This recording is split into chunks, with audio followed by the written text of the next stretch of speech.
வணக்கம். இப்பதிவினை முதற்தடவை பார்ப்பவர்கள் அல்லது ஏற்கனவே பார்க்க தவறியவர்கள் சப்ஸ்கிரைப் பண்ணி பார்க்கும்படி தயவுடன் கேட்டுக்கொள்கிறேன். தத்துவங்கள் அனுபவத்துடன் கூடியது.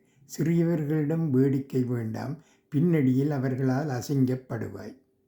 இன்று உன்னோடு இருப்பவர்கள் நாளை வேறொருவருடன் இருப்பார்கள். பணம் குணம் இரண்டும் மாற்றும் உலகம். உன் பேச்சை மீறாத பெண்ணை காதலி, திருமணம் செய். பேச்சை மீறி நடக்கும் மனைவி பின்னாடி என்ன கீழ்த்தரமான வேலை வேண்டுமென்றாலும் செய்வாள். பெண்ணால் உயர்வு தாழ்வுக்கான காரணம்.